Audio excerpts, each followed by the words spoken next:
Nehovor mi, že toto nepotrebuje každá mama. Prvé video zo série Ako a prečo by si mala používať olejčeky počas dňa. Pretože ak cítiš dlhodobo pocity zahotenia, si vystavená veľkej psychickej záťaži, cítiš únavu aj keď spíš a celkovo nízku životnú energiu, aj pre teba je bazálka a odporúčam ti, fakt ju začni používať a pocítiš ten rozdiel. Stresové hormóny sa vyplavujú v nadobličkách a to ich extrémne zaťažuje. Chronický stres je náš tichý zabijak.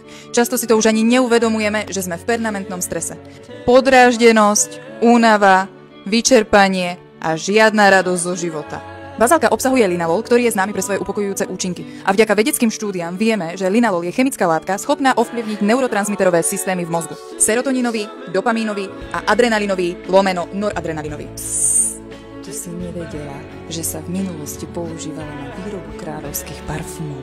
A tak ju nepoužívaj len v kuchyni. Takto si 2-krát denne natieraj oblasť nadobličiek a spodky nôh. Ľahšie sa vyrovnáš so životnými stresmi, s nervozitou a s úzkostiami.